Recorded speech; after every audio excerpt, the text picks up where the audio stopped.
jalan seorang itu dapat kembali hatinya yang hilang. Faham kan? Dapat kembali hatinya yang hilang.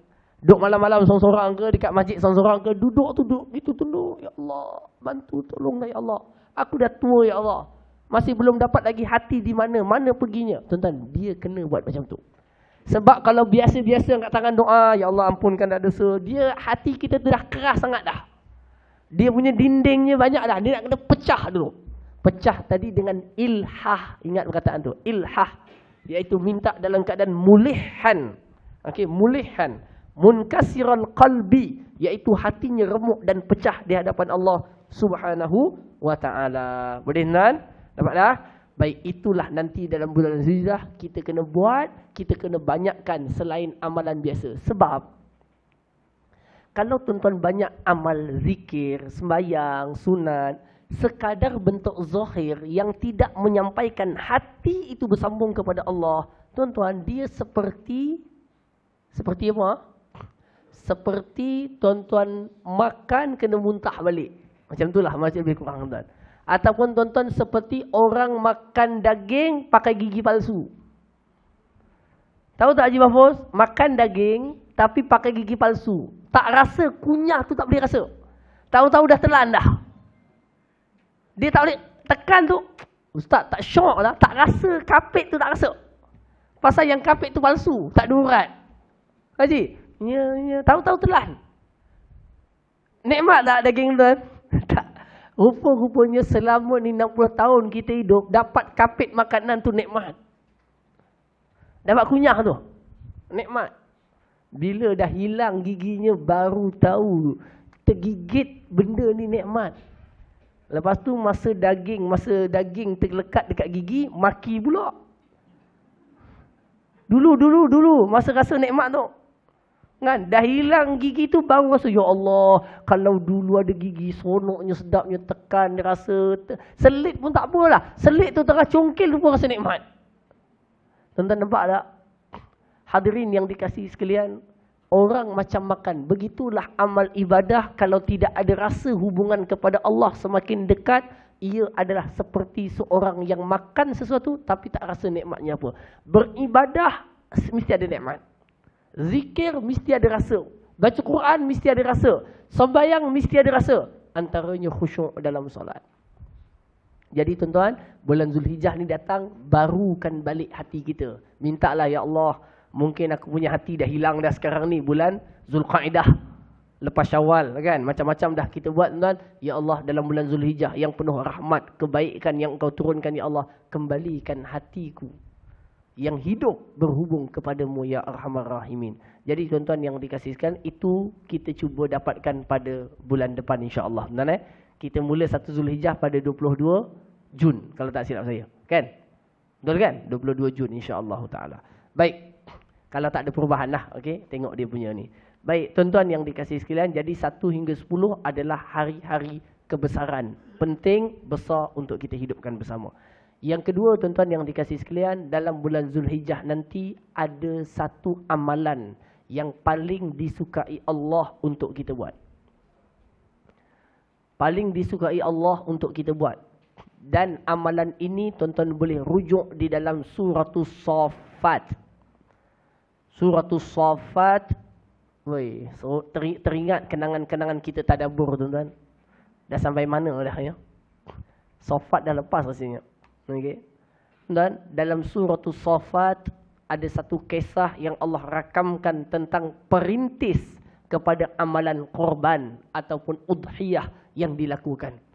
Tuan-tuan yang dikasihi sekalian, disebutkan di dalam Al-Quran kisah Nabi Allah Ibrahim alaihi salam dan anaknya Nabi Allah Ismail alaihi salam, yang Allah Ta'ala uji Nabi Ibrahim dalam tempoh lama kahwin, belum dapat anak. Tapi ketika usianya dah 80 lebih, baru dapat anak. Dah dapat anak satu, dapat lagi pula anak kedua, Ismail Ishaq. Tapi dah 80 tahun baru boleh anak. Dah dapat anak, anak tu dah biaya, dah dijaga sampai menginjak nak dewasa dah, naik dah. diperintahkan untuk sembelih anak yang dah ada dalam hatinya. Apa tuan-tuan pengajarannya? Tuan-tuan pengajarannya apa? Anak ni akan ada dalam hati seorang ibu ataupun ayah. Ayah boleh, anak boleh.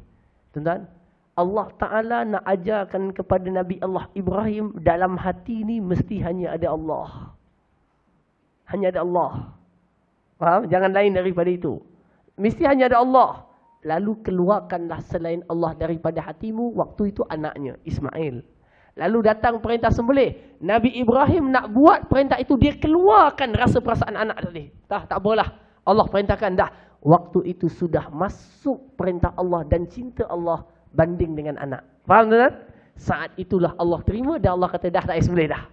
Kenapa? Tujuan dah sampai. Faham tak?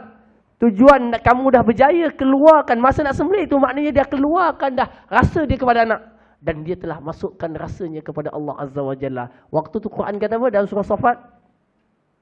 Kan?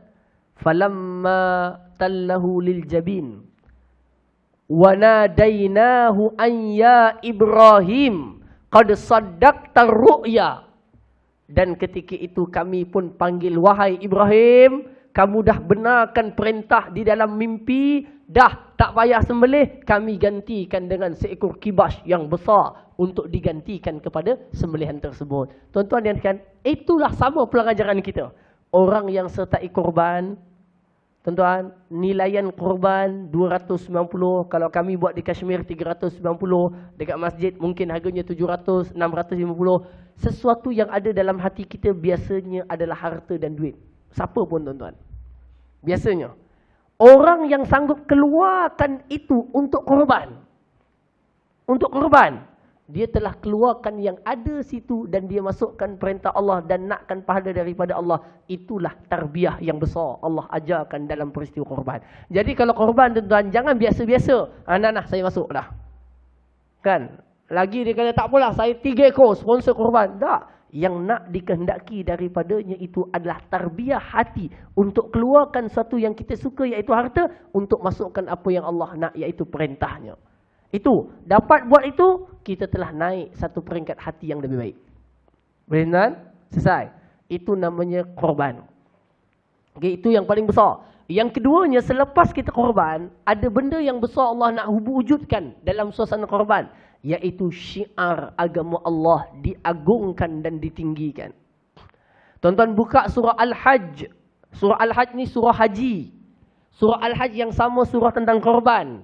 Allah sebut pada kedua-dua ibadah ini dikaitkan dengan syiar firman Allah Ta'ala, وَمَنْ يُعَظِّمْ شَعَائِرَ اللَّهِ فَإِنَّهَا مِنْ تَقْوَى الْقُلُوبِ.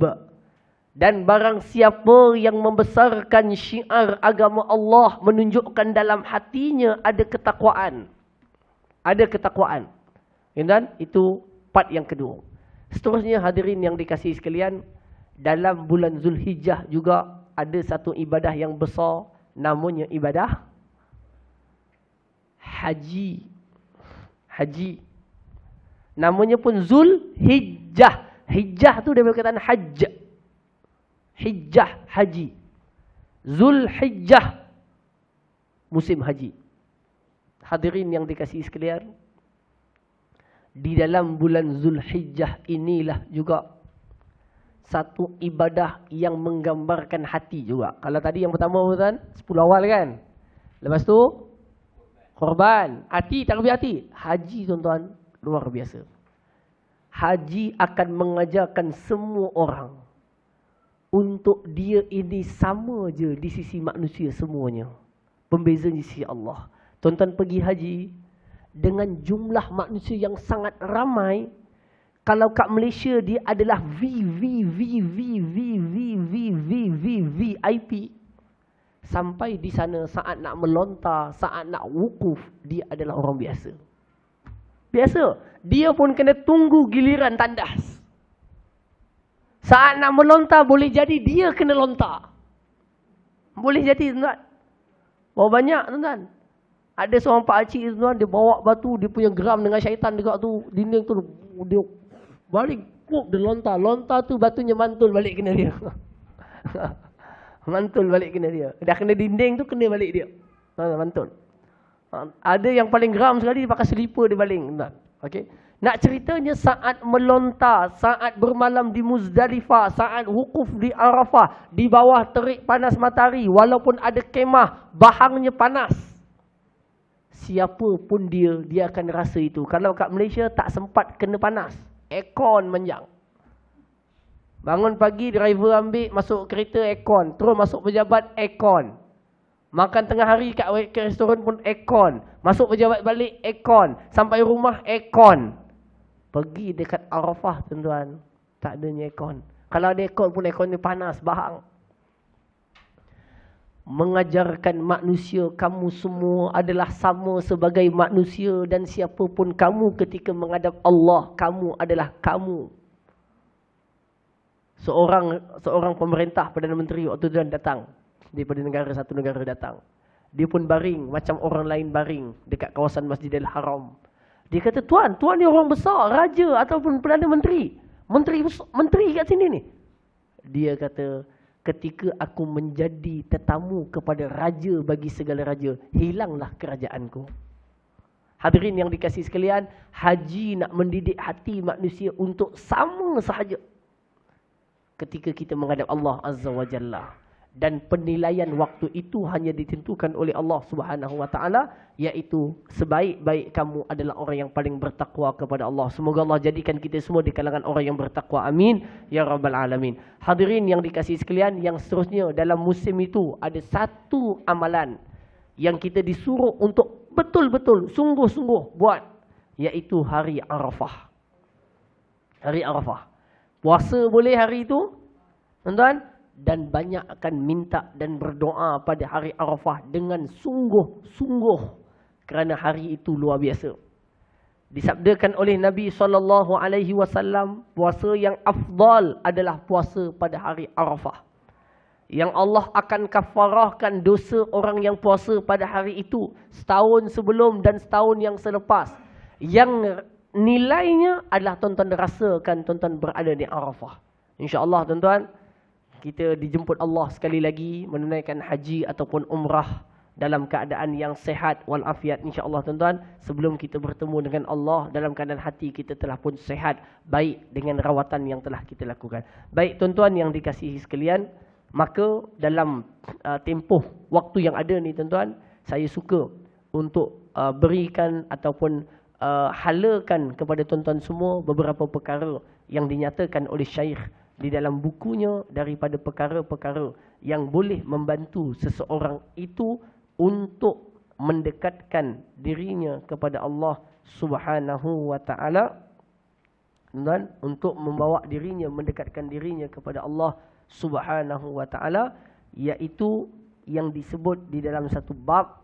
Bab ini menyatakan tentang, iaitu orang yang nak kembalikan rasa putus asanya di dalam diri untuk menuju Allah SWT. Tuan-tuan, dalam diri kita ni, dia kadang-kadang kalau perasan dia ada rasa futur.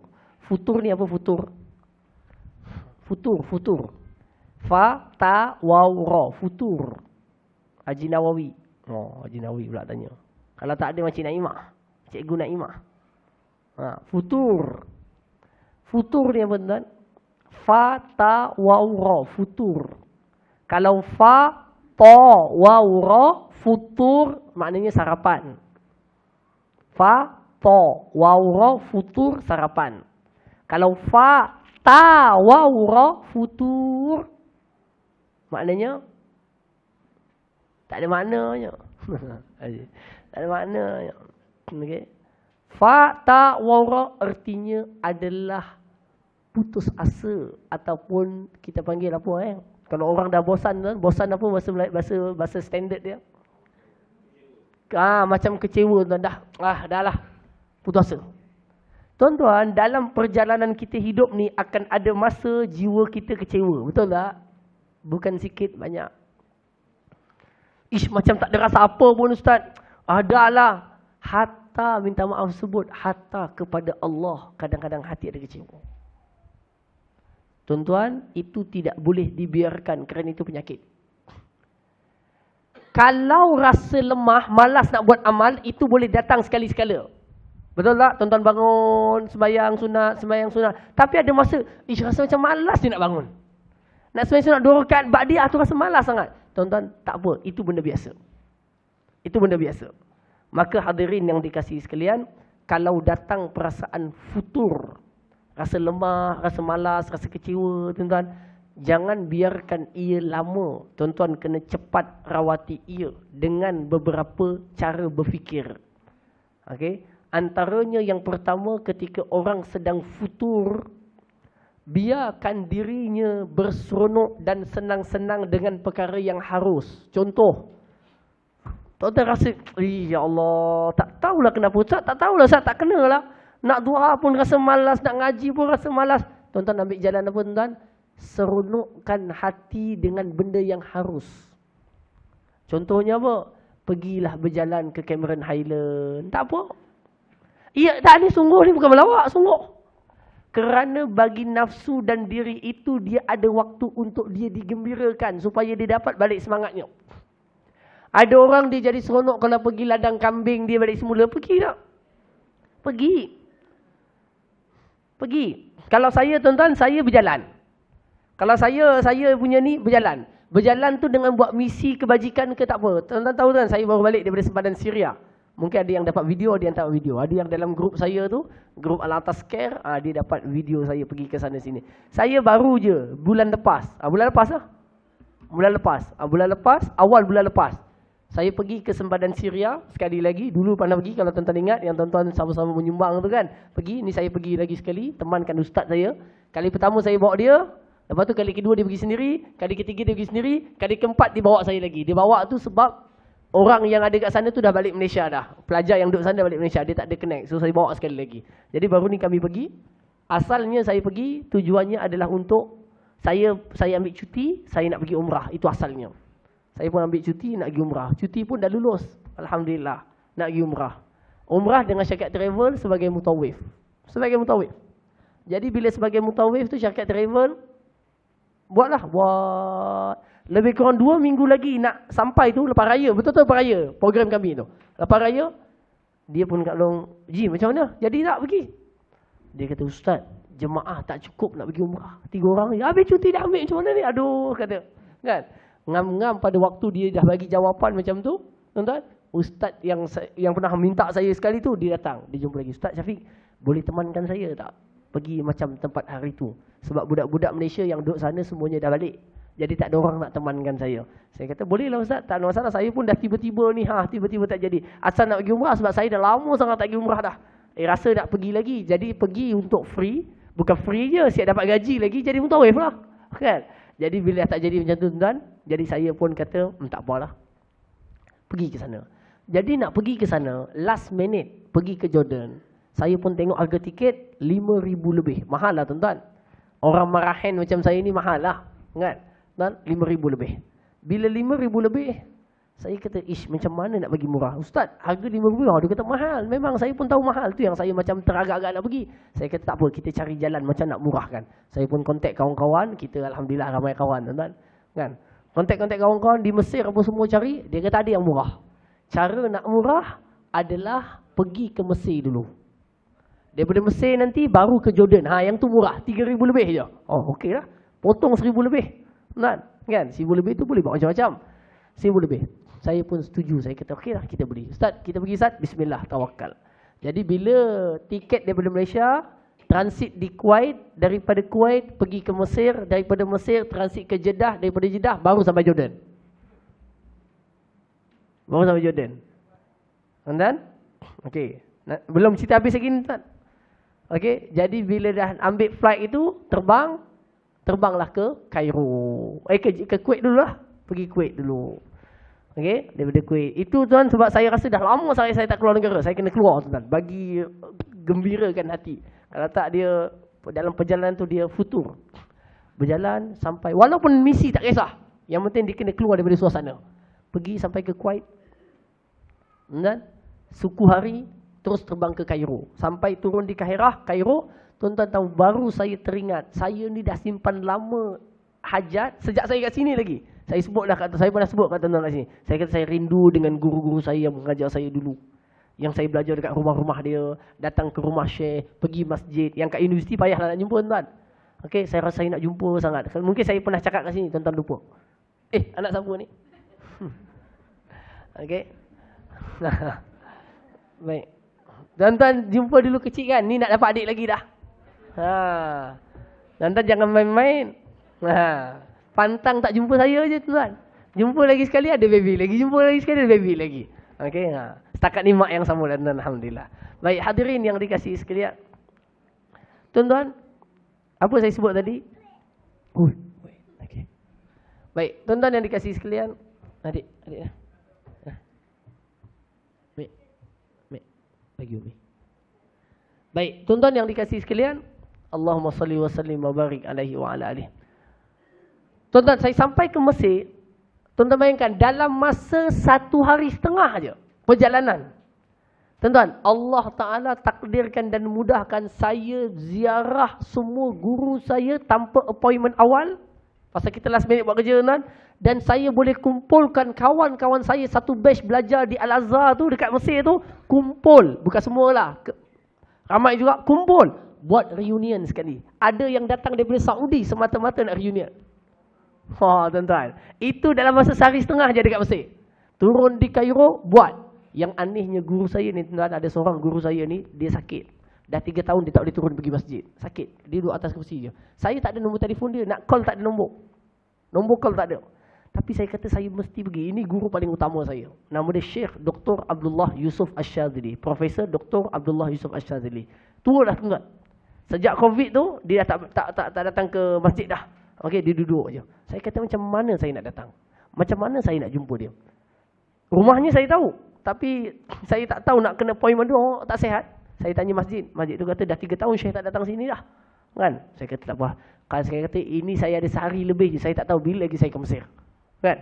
Dan saya pun pergi ke rumah dia, naik bismillah tawakkalallah. Biasanya tuan Arab ni bila kita tekan loceng, dia akan ada dia punya speaker tu kan. Mikrofon tu yang kata siapa ni? Macam tu kan. Ini saya tekan dan ting. Terus dengar bunyi buka pintu ke atas. Saya tak ada appointment langsung tuan. Telefon tak ada. Buka. Saya pun terus cakap, saya anak murid Syekh Abdullah. Terus dibukakan gate. Buka. Sebelum saya masuk. Saya masuk tuan. Bukan ditanya siapa tak. Saya yang cakap, anak murid Syekh Abdullah. Dia terus buka, gate pun terbuka. Saya pun masuk, naik tangga, masuk ke rumah. Masuk rumah tuan, Syekh tu tengah duduk. Macam memang tengah tunggu tetamu. Padahal tak pernah appointment. Dia duduk dengan pakaian dia, dengan Quran terbuka. Macam dia memang tengah tunggu orang nak datang jumpa dia. Saya kata subhanallah, saya kata. Dengan pakaiannya, dengan persiapan dia. Saya kata subhanallah. Syekh ni luar biasa. Macam tahu-tahu saya nak datang. Sedangkan tak ada appointment, tak ada call, tak ada apa. Okay? Syekh lain kita pun ziarah. Sempat buat reunion besoknya. Sampai tu, daripada Cairo, airport tu, Cairo, turun ke Tontor 2 jam. Malam tu, tak ada tidur. Terus pergi ziarah Syekh, habiskan mana yang dapat. Esok reunion, terus naik flight ke Iskandaria. Tuan-tuan tahu, Cairo ke Iskandaria jauh. Itu cuma transit tuan, jalan on the way ke Iskandaria. Saya akan naik flight daripada Alexandria ke Jordan, transit di Jeddah 3 jam. Transit Jeddah 3 jam. Kan? Transit 3 jam, terus balik ke Jordan. Masa on the way ke Alex tu, ke Iskandaria daripada Tontor, turun di Cairo, jumpa Syekh di Tontor. Saya belajar di Tontor dulu tuan, 2 jam perjalanan. Tontor ke Cairo, ke Alexandria 2 jam lagi. On the way ke sana tuan, kawan saya yang jual tiket tu, dia WhatsApp saya. Dia kata, Ustaz Syafiq ada perubahan. Sudah, saya kata, takut perubahan ni tuan. Kan, ini dia tukar jadual, habis semua jadual yang lain. Kita dah susun molek dah. 5 hari perjalanan je, tak lama. 5 hari 4 negara tu je. Okey, tuan-tuan, dia kata ada perubahan. Apa perubahannya? Transit dipanjangkan daripada 3 jam ke 9 jam. Saya kata, ini boleh buat umrah ni. Turun Jeddah. Ini boleh buat umrah ni. Saya kata, wah. Tuan-tuan. Simpan aku cik. Masuk cik. Nanti atuk tu bagi banyak lagi. Masuk cik. Baik. Hadirin yang dikasihi sekalian. Masuk. Simpan. Tuan-tuan. Apa tadi kasi bukan dah hilang. Apa dia? Tuan-tuan. Sampai Jeddah tuan-tuan. Dia nak naik sejarah tuan-tuan. Dia kata 9 jam. Saya kata Ustaz. Saya bincang dengan Ustaz. Ustaz nak buat umrah ni. Dia kata tak payahlah Syekh. Tak sempat ni 9 jam semua ni. Saya kata Ustaz. Saya rasa inilah peluang saya nak pergi umrah lagi ni. Saya dah lama tak pergi dah ni. Kan? Saya rasa rindu sangat. Tuan-tuan, saya pun ambil tekad, saya kata kalau ustaz ni tak nak, ustaz ni dah usia tuan-tuan, dah 50 lebih, 60 dekat 60 dah. Kan? Dia mana nak lari-lari macam saya, dia tak boleh lah. Sebab yang jalan tu semua saya seorang, dia ikut rehat. Ustaz rehat, saya nak pergi ziarah Syekh. Buatlah semua, tuan. Okey, yang dia kuat je saya bawa, tuan. Jadi tuan, saya sampai je tuan, saya kata saya keluar. Pergi sana tanya, bos, tuan, boleh tak saya nak keluar buat umrah? Dia pun tengok tiket saya 9 jam. Dia kata boleh lah. Tapi habis terus datang sini. Tak tinggal flight, aku tak tanggung, dia kata. Okey, tak apalah tuan. Terus keluar visa on arrival. Sampai sekarang dah ada kaunter visa on arrival tuan. Ada 2 orang pegawai di situ. Tuan-tuan mujuk bawa kad credit card tuan, datang. Manalah kita plan nak bawa duit rial ke, duit ringgit ke, tak plan pun nak pergi umrah. Kan? Tuan, jadi datang, terus keluar visa, terus ambil taksi. Takat taksi tu kau tunggu aku sampai siap umrah, baru kita balik sama-sama. Okey, jalan, pergi makan dulu, makan malam. Mana sebab makan tuan, daripada sendiri tak ada makan lagi. Turun, baru makan malam, makanlah nasi Arab semua tuan. Terus menuju ke Tanim. Tuan-tuan, dalam keadaan kain ihram aku tak cari lagi. Dengan pakai seluar apa dah menuju Tanim, saya kata, itu waktu tu turun flight pukul 1 pagi. Jalan pergi makan sampai Tanim pukul 3.30 pagi. Subuh pukul 5 lebih kurang lah tuan. Saya kata, sekarang sampai Tanim ni nak cari kain ihram mana? Tuala ada satu lagi. Kalau ada 2 tuala boleh lah pakai satu bawah, satu atas. Kalau satu tuala, saya kata dah pening tuan. Bismillah, tawakal Allah. Pergi ke Tanim tuan-tuan. Cari mana nak cari. Kedai mana buka pukul 3 pagi tuan. Kan? Pergi je ke tandas tuan-tuan. Pergi pusing belakang tandas kat Tanim. Pusing je belakang tandas kat Tanim tuan. Belakang belah tandas tu. Boleh ada makcik Nigeria duduk jual ihram pula.